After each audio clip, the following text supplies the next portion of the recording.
আজকে স্যামসাংয়ের একটা ইউনিক ডিভাইস পেলাম হাতে। এটা রিলিজ হয়েছে 2012 সালে, এখন 26 সাল। 14 বছর পরেও এই ফোনটা মনে হচ্ছে নতুনের মতো। মজার বিষয় হলো এটাতে কোনো সিম লাগানো যায় না। এটা হলো ই সিমের মতো কাজ করে। এটা আপনার ভেরাইজন নেটওয়ার্কের ফোন। এটাতে যখন আপনি কিনবেন, একটা নাম্বার কোম্পানি সেট করে দেয়, সেই নাম্বারই ব্যবহার করতে হয় এবং মাসে মাসে বিল দিতে হয়, এরকম সিস্টেম। এই দেখুন ভেরাইজন ওয়্যারলেস।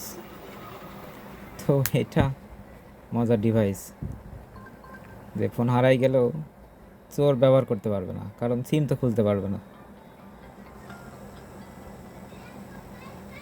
আবার এটা স্লাইডার, খুব ইউনিক একটা ডিভাইস, খুব ভালো লাগছে।